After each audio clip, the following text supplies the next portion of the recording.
Olá! Seja muito bem-vindo ao Multifrequência, um programa para você ficar sintonizado com a palavra, a missão de Deus e a igreja. Eu sou a Lídia Dickel e estarei contigo durante todo esse programa, onde vamos contar com a participação de convidados muito especiais e hoje todos os nossos quadros vão nos comunicar sobre missões. E eu já quero te fazer uma pergunta. Você conhece o desafio missionário feito a nós? Pode responder aqui nos comentários que eu quero ver quem sabe, quero ver se você sabe. Outra pergunta, quer conhecer mais sobre evangelismo transcultural? Sim? Então fica ligadinho no programa de hoje que nós falaremos muito sobre isso. Agora eu quero meditar com você sobre uma mensagem. Você já ouviu falar que a palavra da cruz é loucura para os que se perdem, mas para nós que somos salvos é poder de Deus? Esse versículo está lá em 1 Coríntios 1,18 e nos diz muito sobre o impacto do Evangelho em todas as culturas. É uma mensagem impactante, extremamente importante e que diz muito sobre o quanto nós não podemos salvar a nós mesmos. Muitas vezes é uma mensagem até difícil de engolir, não é verdade? Por isso que muitas pessoas acham loucura. Pregar o Evangelho é pregar a loucura de Deus, que é mais sábia que todos os conhecimentos humanos juntos.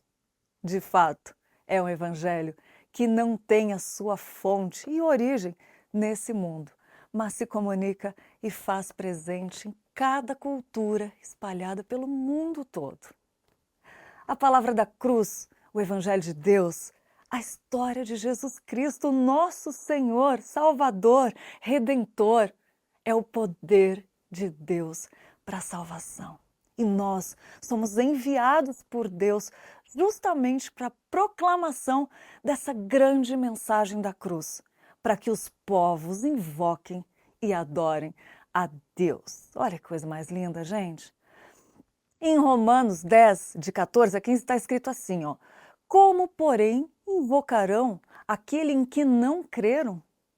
E como crerão naquele de quem nada ouviram? E como ouvirão, se não há quem pregue? E como pregarão, se não forem enviados? Como está escrito, quão formosos são os pés do que anunciam coisas boas. Como nós iremos anunciar as boas novas do Evangelho? Já se fez essa pergunta? Então, acompanhe o programa de hoje e seja desafiado a cumprir a missão que Deus nos deu. Seja muito bem-vindo ao Multifrequência.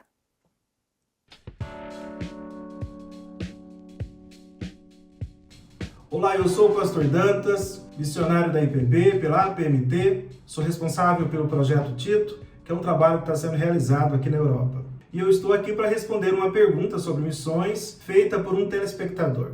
O Elton fez a seguinte pergunta: existem treinamentos para novos missionários na IPB? O Elton, muito obrigado pela sua pergunta e a resposta é sim, existem treinamentos para novos missionários na IPB.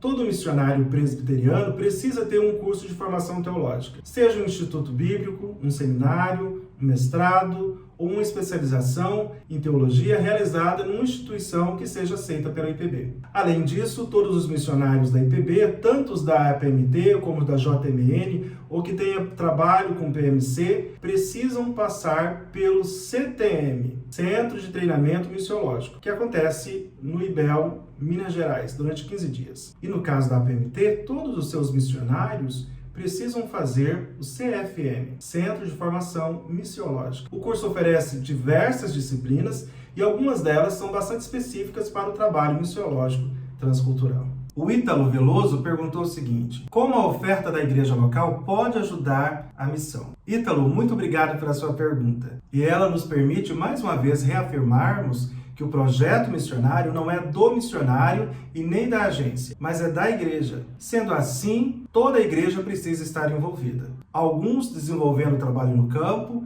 e outros proporcionando a estes que foram o suporte necessário para que a obra seja realizada.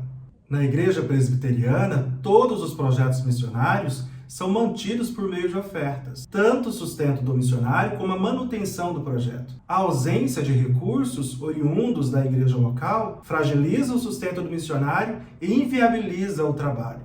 E como a igreja local pode participar de forma mais efetiva desse sustento? Primeiro, toda igreja e congregação presbiteriana precisa enviar mensalmente 10% da sua arrecadação ao Supremo Concílio. E tudo que chega ao Supremo Concílio da nossa igreja, 54% é destinado para missões, pois a igreja presbiteriana é uma igreja missionária. E para onde vão esses recursos? Para os trabalhos de evangelização que são desenvolvidos pelas agências da nossa denominação, a APECOM, a JMN, PMC e a PMT. É importante também que a igreja local assuma o compromisso de sustento mensal de um ou de mais projetos missionários. E da mesma forma, estimula os seus membros a investirem financeiramente em missões. Além disso, as igrejas locais precisam participar das campanhas da nossa agência. A APMT faz anualmente uma campanha de arrecadação para ser investido na evangelização das nações e promove diversas outras campanhas específicas durante o ano, como, por exemplo, para socorro humanitário, para impressões de bíblias, para construções de espaços para culto e outras conforme as necessidades dos campos. E são as ofertas das igrejas locais que tornarão possíveis a realização desses trabalhos e de tantos outros projetos missionários. Espero ter respondido a sua pergunta. A Paula perguntou o seguinte: como faço para apoiar financeiramente um missionário em campo ligado à IPB? Olá, Paula, muito obrigado pela sua pergunta e é muito simples para você apoiar um missionário presbiteriano. Se você ainda não sabe qual missionário apoiar, acesse o site da nossa agência, a APMT, e ali você vai encontrar todos os missionários transculturais da IPB, com fotos, com informações sobre o projeto e os dados bancários de cada missionário. E você pode enviar a sua oferta diretamente na conta do missionário. Se você preferir também, você pode fazer o seu depósito diretamente na conta da APMT e depois entrar em contato e dizer o nome do missionário que você quer direcionar aquela oferta. Agora, se você ainda não tem um projeto ou um missionário específico para o qual você deseja encaminhar a sua oferta, faça o seu depósito na conta da agência e entre em contato e peça que aquele recurso seja direcionado para o missionário que tiver maior necessidade naquele momento e certamente isso será feito. Espero ter respondido a sua pergunta. Que Deus abençoe a todos. Invistam nos projetos missionários da nossa igreja. Grande abraço e até mais. Conheça o nosso projeto, Instagram, @Projeto Tito, YouTube, Projeto Tito. E o Multifrequência traz para você dica de filme também. E hoje, como nós estamos falando de missões, o filme que eu super indico é Silêncio, de Martin Scorsese. O filme fala de dois padres jesuítas portugueses, Sebastião Rodrigues e Francisco Garupi, que no século XVII viajam até o Japão à procura do mentor deles, em uma época em que o catolicismo foi banido. Eles enfrentam a violência e perseguição de um governo que deseja expurgar todas as influências estrangeiras, mas resistem firmes no propósito. Um filme forte, valente e que desperta o missionário que há em nós. Perfeito para refletirmos como anda o nosso coração, nossas práticas em relação a esse chamado tão importante. Um filme que vai ajudar a despertar o missionário que existe em você. Silêncio é a nossa dica do Multifrequência de hoje para você. Agora, a dica vai para quem quer turistar. Se você gosta de conhecer lugares que encantam e carregam histórias marcantes, é para você a nossa dica de hoje. Petrópolis e Teresópolis, duas cidades encantadoras do estado do Rio de Janeiro, conhecida por suas ricas histórias, arquitetura coloniais, belezas naturais e atividades turísticas emocionantes. E eu vou começar com Petrópolis. Essa cidade, ela é famosa por sua conexão com a família imperial brasileira e por seu clima fresco e agradável. Os visitantes podem visitar o Museu Imperial, a antiga residência da família imperial brasileira, que agora abriga uma coleção de artefatos e objetos históricos. E também tem outra dica para os amantes da natureza. Petrópolis oferece belos parques e trilhas, como o Parque Nacional da Serra dos Órgãos, que é ideal para quem gosta de dar aquela caminhada e contemplar a fauna e a flora locais. E a curiosidade sobre esse parque é que ele também está em Teresópolis, já que as duas cidades dividem o mesmo parque. E falando em Teresópolis, outra atração imperdível é a Feirinha do Alto, que oferece uma ampla variedade de artesanatos, comidas típicas e souvenirs locais. Nas duas cidades que eu falei, os visitantes podem desfrutar daquela deliciosa culinária local, que inclui os pratos típicos, como o famoso bolinho de bacalhau, quem não gosta, né? E a feijoada, e a sobremesa de quindim. Gente, imperdível. Multifrequência também é lazer. E eu espero que você tenha gostado, né? Que você tenha gostado da nossa dica.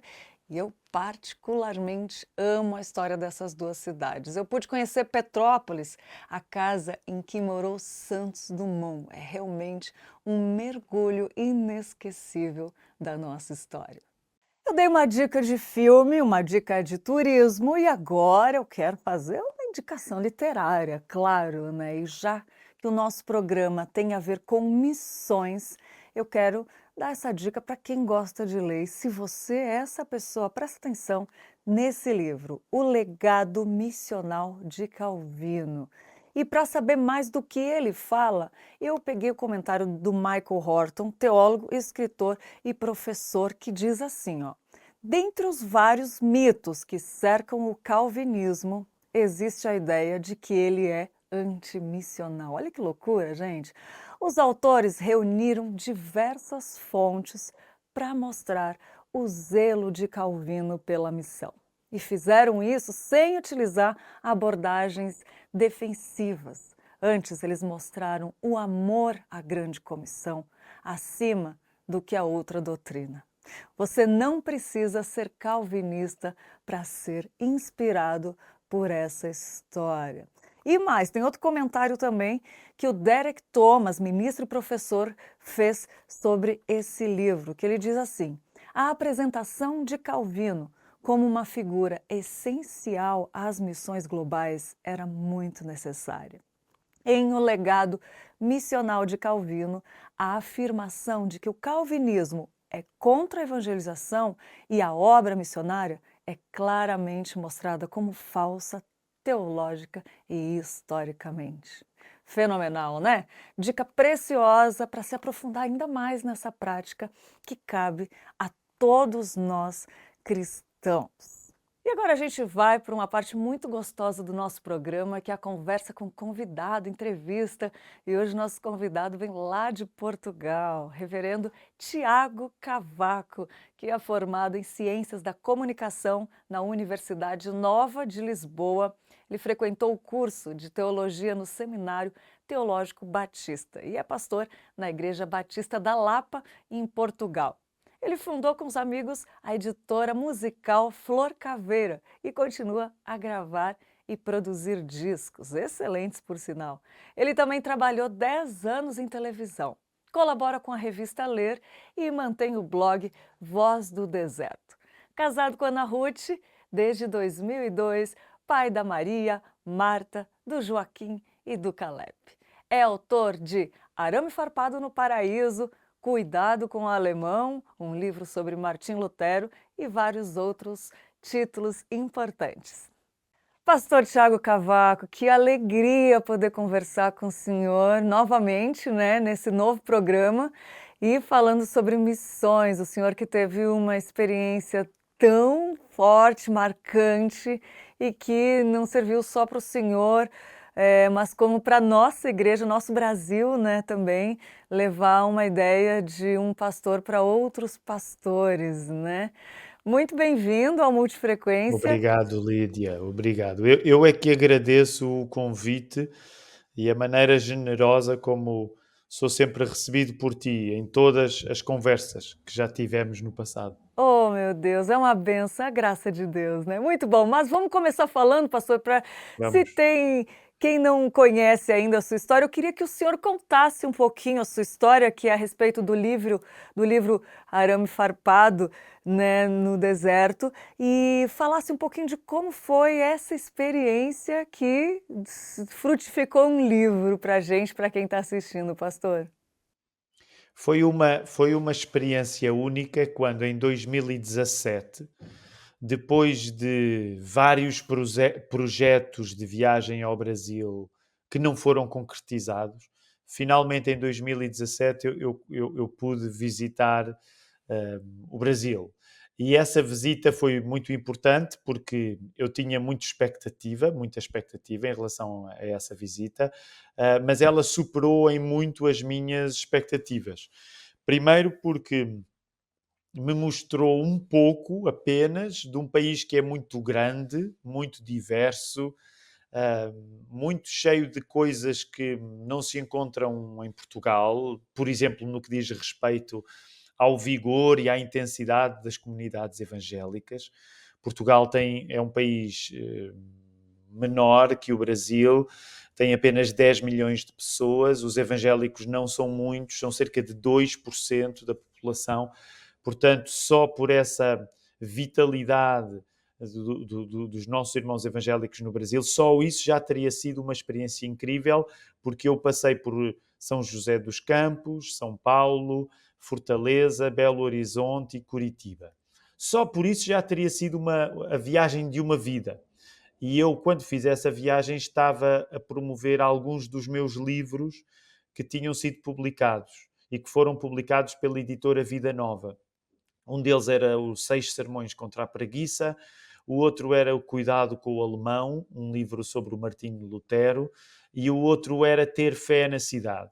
Então, nessa pequena viagem pelo Brasil, foram cerca de 3 semanas, além de todas as aventuras de ter passeado um pouco por esse país fantástico que o Brasil é, de facto o tal paraíso do título, do arame farpado no paraíso. O Brasil é, em muitos aspectos, um país paradisíaco, mas é um país com o seu arame farpado, o que foi uma coisa que me surpreendeu muito, porque vindo da Europa nós não estamos acostumados a ver tanto arame farpado. Geralmente o arame farpado está só nas prisões, ou em algumas casas que por alguma razão sejam mais luxuosas, eventualmente usem. E eu descobri um país que, sendo um paraíso, mas é um país com muito arame farpado. E Deus caprichou nessa visita porque eu fiquei doente, apanhei dengue aí no Brasil. E quando voltei para Portugal, 3 semanas depois, trazia do Brasil uma grande experiência, mas também trazia um cansaço.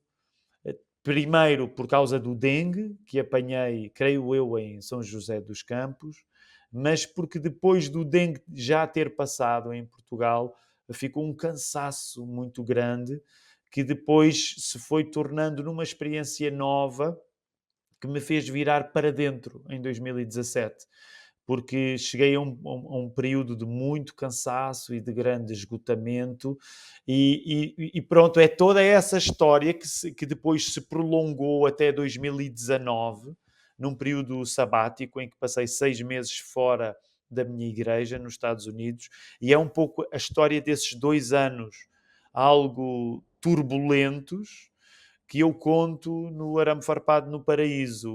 O Brasil visto de fora, porque eu sou um português, mas um pastor visto de dentro, porque eu quis falar um pouco de facto de quem era, de expor-me um pouco a partir dessa experiência tão extraordinária que Deus me concedeu através dessa viagem ao Brasil. E com certeza enriqueceu muito aquilo que o senhor levou para o seu ministério, né? Até queria corrigir, eu falei arame farpado no deserto, eu errei antes, pastor, arame farpado no paraíso, que tem tudo a ver, né? E como essa experiência, pastor, que o senhor levou, e é forte, né? Porque levar uma doença, ainda ficar vendo todos os contrastes do Brasil, né? Que em outra oportunidade o senhor já falou dos contrastes do Brasil. Como que essa experiência, junto com conhecer os dois lados do Brasil, a diferença Brasil-Portugal, afetou a sua fé e seu trabalho ministerial também? O que o senhor levou para pessoalmente e também para o seu ministério, para a sua igreja, disso tudo, pastor? Por um lado, Lídia, o Brasil é um país que habita na imaginação dos portugueses. Pela história, mas também porque a cultura brasileira atinge os portugueses há várias décadas. Nós crescemos com música brasileira, com as novelas brasileiras. Então, quando um português vai ao Brasil, ele nunca sente que está a ir a um lugar desconhecido. Ele sente sempre que está a ir a um lugar da sua imaginação. Um pouco parecido como quando alguém vai aos Estados Unidos. Se um brasileiro for aos Estados Unidos, ele também sentirá que não está a ir a um lugar desconhecido, porque é o lugar dos filmes, da música. Então, nessa viagem ao Brasil, havia, por um lado, um aspecto quase, como é que eu diria, quase da imaginação de eu finalmente estar a chegar a um país que já vive dentro de mim há muito tempo. Portanto, já significava que essa nunca seria uma viagem qualquer. Por outro lado, também é importante compreender que em Portugal nós beneficiamos há décadas, nas nossas igrejas evangélicas, do trabalho de muitos missionários brasileiros. Portanto, há também uma dívida histórica de gratidão que os portugueses têm com o Brasil. Ainda que nas últimas décadas possa ter havido algum desenvolvimento, às vezes nem sempre positivo, acerca da maneira como os portugueses olham para o Brasil, mas há essa dívida de gratidão. Portanto, significa que quando eu estou a ir ao Brasil, não estou apenas a ir ao lugar da imaginação, estou a ir também a um lugar a quem eu devo muito, porque ao longo da minha vida conheci muitos missionários brasileiros que foram importantes para mim. Por outro lado, estou a ir a um país que é muito maior do que Portugal, que fala a mesma língua, ainda que não seja assim tão linear, não é? Porque o Brasil não está tão acostumado assim a ouvir o português de Portugal. O que significa que é provavelmente o país onde os portugueses chegam, que por um lado se sentem em casa, mas também vão compreender que há mais diferenças na nossa cultura do que esperaríamos, tendo em conta que falamos a mesma língua, ainda que com diferenças. Portanto, há muita coisa em causa quando um português viaja até o Brasil. Lídia, se adicionarmos a isto o facto de, enquanto pastor, eu estar a ir a uma terra que tem dado tanto para mim, sobretudo nos últimos anos, quando os meus livros têm sido publicados aí, algumas das respostas mais intensas e inspiradoras às coisas que eu prego ou escrevo vêm do Brasil. O que significava que quando eu chego ao Brasil, o meu coração está extraordinariamente aberto.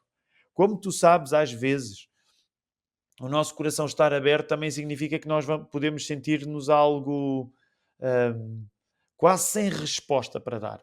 Porque essa é uma das características muito interessantes do povo evangélico no Brasil. Vamos dizer assim, tem uma generosidade e um modo de acolher pessoas como eu que, de facto, muda a nossa maneira de olhar para as coisas. Quando eu voltei a Portugal, eu sentia que já não podia mais, de certo modo, olhar para o meu país da mesma maneira. E essa é uma das virtudes das viagens, que se aplica não só aos cristãos, mas quando nós somos cristãos, eu creio que nós encaramos a viagem de uma maneira especial. Porquê? Porque todos os cristãos são por natureza viajantes. Todos os cristãos são por natureza peregrinos. Nós ocupamos um país nesta vida, podemos até viajar para fora do nosso país, emigrar para fora do nosso país, mas sabemos que num certo sentido espiritual mais profundo, o nosso país não é este desta vida. Portanto, um brasileiro que confia em Jesus, ele ama o Brasil, mas ele sabe que a sua verdadeira pátria não será o Brasil. Um português como eu, que ama Portugal, tem em Portugal o seu país, mas ele sabe que a sua verdadeira pátria é os novos céus e nova terra, é a Nova Jerusalém. Então isto significa que sempre que um cristão viaja, ele tem uma oportunidade para contextualizar o seu próprio país. E essa é uma das coisas que desde 2017 eu sinto que tem acontecido desde essa viagem, e graças a Deus voltei ao Brasil o ano passado, quando estivemos juntos e pudemos conversar também um pouco, que é um crente em Jesus, quanto mais pessoas conhece de outros povos, de outras nações, de outras línguas, ganha uma perspectiva mais realista acerca da sua própria cultura e pode compreender que há algumas coisas que para nós muitas vezes nós temos como sagradas, às vezes não são tão sagradas assim porque são reflexo da nossa cultura.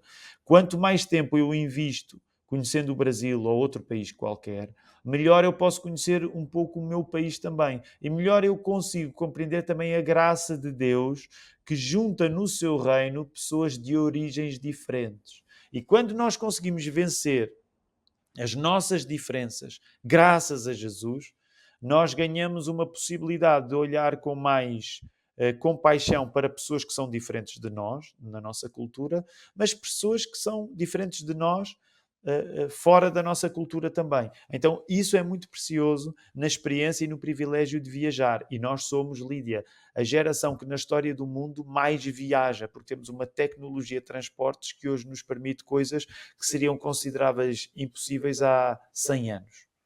É verdade.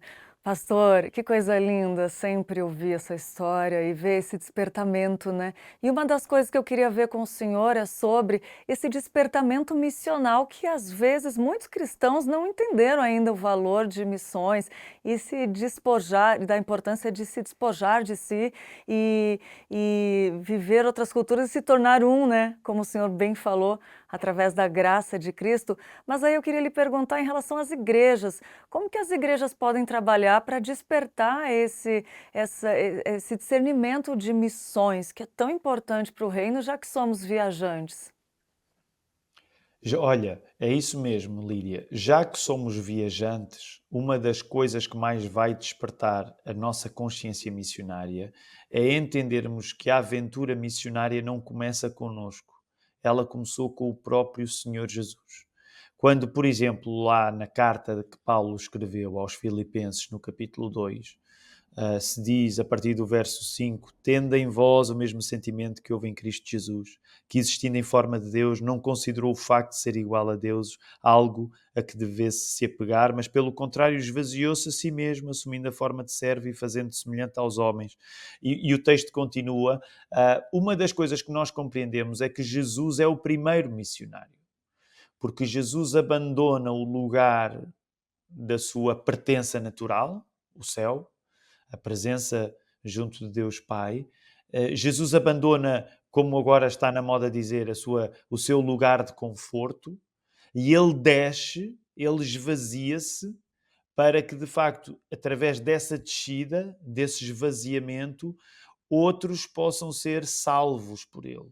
Portanto, isto significa que qualquer cristão, mesmo que nunca se envolva diretamente com missões, já segue um Deus que é missionário, já segue um Deus que deixou aquilo que é confortável na sua terra, vamos dizer assim, para, através desse esvaziamento, atingir com o seu amor muitos mais.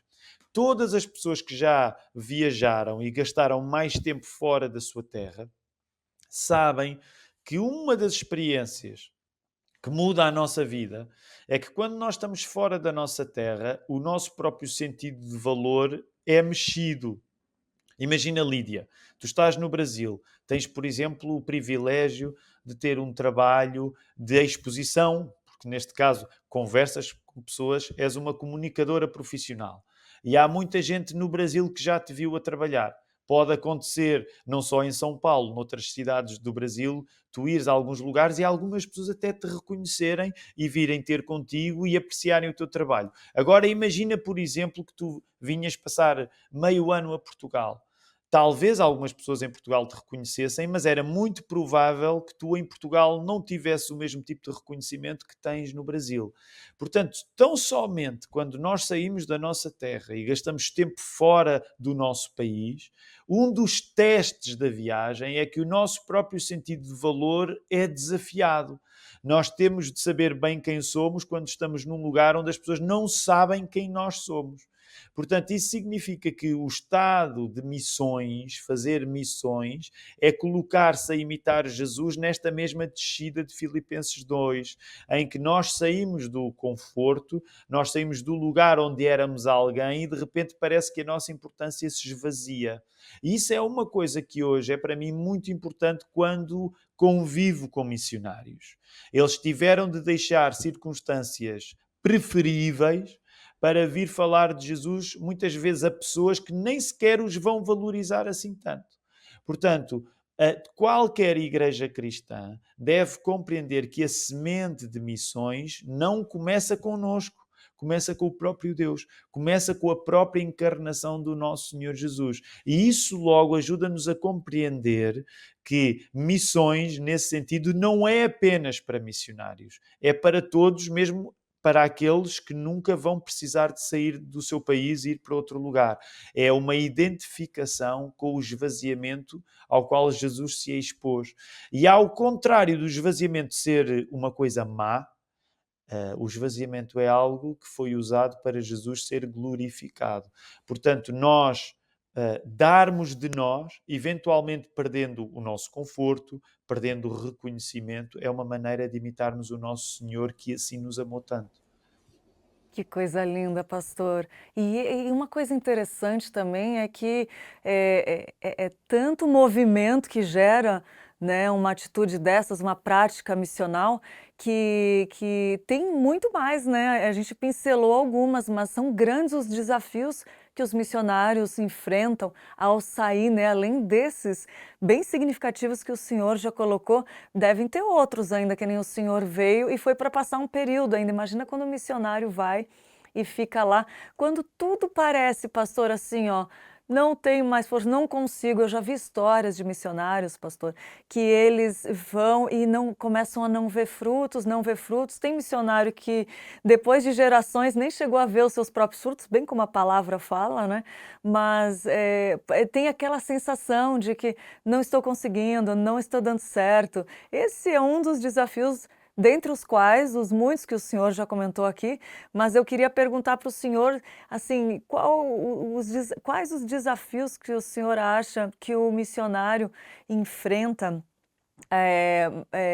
quando ele sai e permanece, assim, fazendo missões, além desses, alguns que nós já fomos colocados, doença, língua, enfim, quais o senhor acha os principais, assim? Olha, há dois que têm a ver com o princípio da encarnação. O que é que eu geralmente, quando falo em princípio da encarnação, penso no facto de Deus ter encarnado. O Verbo fez-se carne e, portanto, ele habitou. Ao habitar, Jesus expôs-se às limitações que são as tuas, Lídia, e as minhas, que é, nós vivemos num tempo e vivemos num espaço. Nós não conseguimos superar o tempo, nós não conseguimos superar o espaço. E pensa nesta coisa maravilhosa que foi Jesus. Todas as coisas foram criadas por ele, porque ele era o Verbo, ele estava com Deus, ele era Deus, e ele aceitou hum, limitar-se aos limites que ele tinha inventado, porque todas as coisas foram criadas por Jesus. Isto significa que foi Deus que criou o tempo, foi Deus que criou o espaço. E eu não quero deixar a conversa assim muito em ficção científica, mas a verdade é que o princípio da encarnação é que Jesus se limitou ao tempo e se limitou ao espaço. Deus, que está acima do tempo, Deus que está acima do espaço, em Jesus se limitou ao tempo e ao espaço. Então o que é que isto significa? Para qualquer pessoa que existe, nós estamos limitados a um tempo ou a um espaço. O missionário vai ser muito provado nestas duas coisas, na coisa do espaço e na coisa do tempo. O missionário, quando sai do seu lugar, ele abandona o conforto da sua terra, muitas vezes o conforto da sua língua, e ele vai ter de compreender que ele não habita o mesmo espaço que habitava antes de ter saído. antes de se ter colocado na missão. Eu vou contar-te uma história muito rápida, não é uma história, acaba por ser uma coisa que eu repito a todos os irmãos que vêm do Brasil e que não têm de ser necessariamente missionários. Pessoas que emigram, por exemplo, que chegam do Brasil e chegam a Portugal e começam a viver as dificuldades de se adaptarem a um país diferente. Então, a coisa que eu digo, que até pode parecer um pouco cruel, mas não é cruel, eu digo sempre, quando a coisa estiver muito difícil para ti e tu estiveres com vontade de regressar ao Brasil, apenas repete: eu não estou no Brasil, eu não estou no Brasil, eu não estou no Brasil. Porquê? Porque naturalmente há uma expectativa que nós temos quando saímos da nossa terra, quando saímos do nosso país, de conservar o melhor que no nosso país existia. O facto de tu mudares de lugar e um lugar novo trazer dificuldades para ti é apenas sinal de uma coisa. Não é que o lugar novo é mau, mas é apenas sinal de que tu já não estás no ponto de partida. Tu já evoluíste, tu já foste para outro lugar. Portanto, para um missionário, essa adaptação que leva tempo, que vai além do primeiro período de namoro, como nós diríamos em Portugal, em que tudo parece bonito quando a pessoa muda, é preciso deixar o tempo passar e a pessoa lembrar-se: eu já não estou no meu país. É só sinal que o planeta Terra tem muitos lugares que não são o lugar onde eu nasci. Eu, quando passei 6 meses no sabático nos Estados Unidos, tive de me lembrar várias vezes: eu não estou no lugar onde nasci. O planeta Terra é muito maior do que o meu país. E isto deve ser vivido com fé, porque muitas vezes traz-nos uma angústia. A adaptação a um lugar novo traz muita angústia. Dou-te um exemplo. Para alguém que, por exemplo, vem do Brasil, se vier para Portugal. Lídia, há muito poucas igrejas evangélicas em Portugal comparado com a realidade brasileira. Se alguém sai do Brasil como missionário, ou mesmo não sendo missionário, esperando encontrar num lugar como Portugal ou noutro lugar do mundo qualquer a diversidade que tem no Brasil, é só sinal que essa pessoa não se preparou para sair do Brasil. Ela viajou do seu país, mas ela ainda quer encontrar o seu país nos países para onde ela vai. Portanto, por exemplo, isso é uma coisa que eu recomendo sempre às pessoas que querem viajar para a Europa. Muitas vezes isso acontece. A pessoa viaja de um país como o Brasil, onde há muitas igrejas. A pessoa pode escolher muito. E chega à Europa julgando que vai encontrar a mesma realidade. Eu sei que as pessoas não fazem isso por mal, mas é uma grande insensatez. A pessoa julgou que o Brasil era o mundo inteiro. Não é, o Brasil é apenas uma parte. Agora, imagina esta necessidade para um missionário. Ele tem de saber bem que vai mudar de lugar. Só para terminar, o mesmo se aplica ao tempo. O tempo do Brasil não vai ser o tempo de todos os outros países fora do Brasil. E não falo do tempo do clima, falo mesmo do tempo, as horas a passar. De um modo geral, por exemplo, como tu tens ideia, o Brasil é dos países no mundo onde o movimento evangélico mais cresce.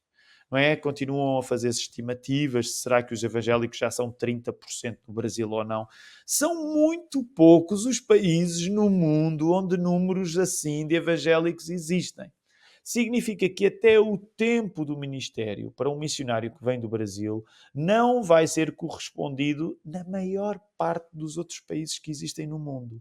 Portanto, o brasileiro, quando é missionário, ele tem de deixar o relógio brasileiro em casa. Ele tem de compreender que a sua terra fica no Brasil, ele vai para um lugar novo e ele tem de compreender que o seu tempo brasileiro fica lá também. Agora, tudo isto pode parecer desanimador, mas não deve ser ouvido com desânimo, deve ser ouvido com fé, de compreender que se Jesus se expôs a este esvaziamento, um missionário também se expõe a um esvaziamento parecido. Agora, os frutos vêm num espaço diferente, que viriam no Brasil, e vêm num tempo diferente. E termino até com um mau exemplo, Lídia, mas às vezes acontece porque tu mencionaste. Há pessoas que são missionários que vêm do Brasil e que trazem expectativas da terra Brasil e trazem expectativas do relógio Brasil. Não vão conseguir ficar. Lídia, não vão conseguir. Porque, por exemplo, num lugar como a Europa, o tempo aqui é muito mais lento para que as coisas aconteçam. O lugar aqui é muito diferente do Brasil. Mas ao dizer isto, não quero desanimar, quero precisamente lembrar que se Jesus se expôs a este modelo e assim nos salvou, de certeza que salvação acontecerá mesmo que num tempo e num lugar bem diferente do que, por exemplo, é o Brasil. Exatamente, pastor. E muito pelo contrário, eu acho que ser claro assim e falar desses desafios é uma forma de preparar as pessoas para irem, né? Você ir já Sem sabendo dúvida. disso já é uma forma de preparar. E o senhor comentou da Europa, e uma das coisas que nos instiga muito, e a gente tem visto em várias discussões, assim, é a preocupação em relação ao esfriamento da Europa. A gente viu muitas, né, um movimento onde o berço, né, do cristianismo, começou lá a reforma, as universidades começou e teve aquele aquecimento todo e hoje tem o esfriamento e muitas pessoas se preocupam disso acontecer no Brasil. Agora, pegando um pouco disso tudo que a gente conversou de missões, do seu ponto de vista, que já viajou bastante países e já teve essas experiências, até ficar doente, né, pastor? Mas o que que o senhor acha que o Brasil, por exemplo, poderia fazer, ou é certo que Deus que faz, né? Mas para que não houvesse esse esfriamento, já que o Brasil está nesse crescimento, né? Para que não houvesse esse crescimento, na sua opinião, pastor, o que a igreja poderia fazer? É uma boa pergunta, Lídia, é uma pergunta muito pertinente. Por um lado, parece-me que quando nós falamos em algumas realidades mais específicas, por exemplo, imagina o mundo da academia, o mundo mais universitário. Portanto, vamos dizer assim, as elites no ensino. Eu diria que o ambiente académico no Brasil, nesse sentido, provavelmente é mais próximo de uma realidade que é generalizada na Europa. Será um movimento mais, será um contexto mais cético, um contexto mais secularizado. Portanto, isto significa que mesmo no Brasil, com todas as diferenças, porque o Brasil ainda é um país, em comparação com os países europeus, o Brasil é um país exuberantemente religioso, que é uma coisa que não se encontra da mesma maneira na Europa. Mas, por exemplo, se pensarmos nas elites universitárias, o ambiente intelectual provavelmente já é muito mais parecido com o ambiente não só intelectual das universidades europeias, mas com um ambiente que é mais generalizado na Europa, portanto, mais secularizado. Portanto, há coisas que é preciso compreender que, sendo o Brasil um país tão grande, necessariamente há dinâmicas já a acontecer no Brasil que, vamos dizer assim, empurram o país para uma maior secularização, para, para, para um abandono, vamos dizer assim, de uma sede de Deus. Agora, também é verdade que, como o Brasil é um país tão grande, são mais de 200 milhões de pessoas, é um país tão vasto, do seu norte até ao sul, é um país tão diverso a nível de origens culturais, porque há Brasil no Brasil, há África no Brasil, há Europa no Brasil, há Ásia no Brasil. Portanto, o Brasil, nesse sentido, é um país muito específico na sua múltipla diversidade. Uma das coisas curiosas é que, de facto, é um país cuja sede por Deus é tão grande que um movimento como o nosso, o movimento evangélico, ainda está a crescer. Com desafios novos, como vocês sabem melhor do que eu, sobretudo à medida que tanta gente se identifica com o movimento evangélico, isso tem-se traduzido também à chegada à representatividade política. Portanto, o Brasil, à semelhança dos Estados Unidos, hoje tem uma sensibilidade evangélica tão expressiva que a maneira como politicamente se envolve é um privilégio, mas também traz outras sensibilidades. Repara que é, por exemplo, uma coisa que em Portugal não toca os evangélicos. Os evangélicos não têm qualquer tipo de expressividade política, por exemplo. O que significa que deve haver, o que é que eu diria? É muito difícil para mim recomendar um país tão mais vasto do que a minha realidade, mas deve haver uma consciência daquilo que é o fundamento do Evangelho, nessa tradição de nós sermos tão apaixonados pela palavra de Deus, sem perder o espírito missionário. Eu não tenho números exatos, Lídia, mas eu lembro-me daqui há uns tempos eu ter lido que o Brasil, creio eu, com os Estados Unidos e com a Coreia, creio eu, que era das maiores potências missionárias. Portanto, significa que tanta coisa boa a acontecer no Brasil é exportada através dos seus missionários para outros lugares. Eu não tenho uma solução simples para os desafios que virão para o Brasil, mas é sempre confiar que, mesmo se for o caso de o país se tornar mais secular, a nossa esperança não está na capacidade que nós temos de conduzir as circunstâncias a nosso favor. E eu creio que muitas vezes esse pode ser um desafio afiado para os crentes no Brasil e até para os crentes nos Estados Unidos também, que é na perda de influência para países onde ser evangélico pode dar-nos um lugar de influência, na perda de influência, tomar a posição política como aquilo que nos vai fazer continuar bem. E isso é sempre um erro, porque aquilo que nos vai fazer continuar bem não é o poder que nós temos, mas é de facto o Espírito Santo em nós. Por isso, países onde a comunidade evangélica cresce tanto, isso é uma bênção, eu acho que essa é uma bênção enorme no Brasil, que se vê na exportação de missionários, mas é lembrar que mesmo que venham tempos onde a influência evangélica se perca, a nossa esperança não tem de estar nos homens, mas tem de estar em Deus. Até para não haver, vamos dizer assim, confundir o poder político com o poder divino. E tu sabes que depois o Brasil tem sido um país a debater muito estas questões, com todas as questões políticas dos últimos tempos, e eu aconselharia sempre uma perspectiva clara de que a nossa esperança não está em homens, mas está em Deus. Sejamos nós influentes, ou pelo contrário, não tenhamos nós influência alguma. Excelente resposta, pastor. E assim, nós podemos não ter as respostas, mas nós sabemos de onde elas vêm, né? É Perfeito. verdade, é verdade. Que demais, pastor. Como é bom ouvir o senhor falar. Louvado seja Deus pela sua vida. Pastor, eu estou muito grata por conversar com o senhor e receber tanta injeção de ânimo, assim, de alegria e de... Espero que sim, Lídia, porque geralmente eu tenho receio que um português a falar para o Brasil seja tudo menos animado. Portanto, eu Não. espero que sim, que possa trazer algum encorajamento. Não, e principalmente quando a gente conhece as suas obras, seus trabalhos, essa visão poética da vida, artística e belíssima que é o Evangelho, que a graça nos traz, né, pastor?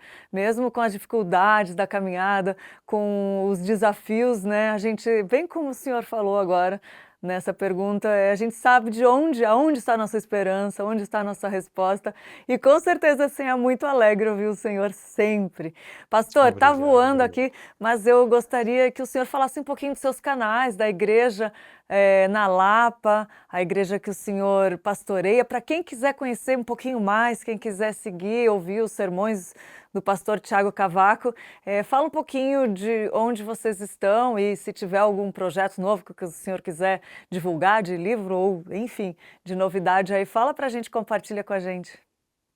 Muito bem. Olha, primeiro lugar, sem dúvida, se qualquer pessoa assistindo a esta conversa tiver a oportunidade de vir até Portugal, quero convidar-vos a poderem passar pela Igreja da Lapa, que é em Lisboa, portanto, na capital. Portanto, se vierem a Portugal, por favor, façam uma visita à Igreja da Lapa. Aos domingos nós temos culto às 9h30 e ao meio-dia. E, portanto, são muito bem-vindos à Igreja da Lapa presencialmente. Se não tiverem, por enquanto, essa oportunidade de visitar Portugal e Lisboa, que é uma cidade muito bonita, podem, pela internet, pesquisar Igreja da Lapa e vão encontrar. Nós estamos aqui em Lisboa, temos o canal do YouTube, temos presença no Instagram. Lá no canal do YouTube, por exemplo, podem encontrar as mensagens. Há também vários estudos que o nosso grupo de mulheres organiza já há vários anos, bom material que nós temos estado a organizar. O mesmo se aplica no que diz respeito a contas pessoais. Eu tenho a minha conta pessoal, procurem-me no Instagram, no Facebook, no YouTube. Para breve, se Deus quiser, está um livro livro novo quase a chegar, que vai ser publicado aí no Brasil pela editora Mundo Cristão. É uma coleção de crónicas. Estou muito entusiasmado com isso. Se Deus quiser, vamos estar juntos aí em junho, no início de julho. Estarei na Conferência Fiel para Jovens com o meu irmão Tiago Santos, com o meu irmão Jonas Madureira, com o reverendo Augustos Nicodemos. Portanto, vai ser muito bom. Eu estou ansioso para regressar ao Brasil. Portanto, muita coisa a acontecer. Ai, que maravilha! Olha, novidades fresquinhas já É para quem verdade, é está verdade. acompanhando aí, para quem estiver assistindo, já prepara aí a agenda em julho, né? Julho, né, pastor? Que Isso mesmo, isso mesmo. que bênção, pastor. Eu quero te agradecer muito em nome do Multifrequência, em nome da APECOM, por agora nesta casa nova a gente poder conversar mais uma vez, agradecer sempre a sua Obrigado. disponibilidade graciosa, pastor, e pedir também para o senhor deixar uma mensagem final para quem está assistindo, para quem vai assistir futuramente. Muito, por favor, pastor. Sem dúvida. Obrigado, Lídia. Eu agradeço-te uma vez mais. Um abraço forte a todos os irmãos.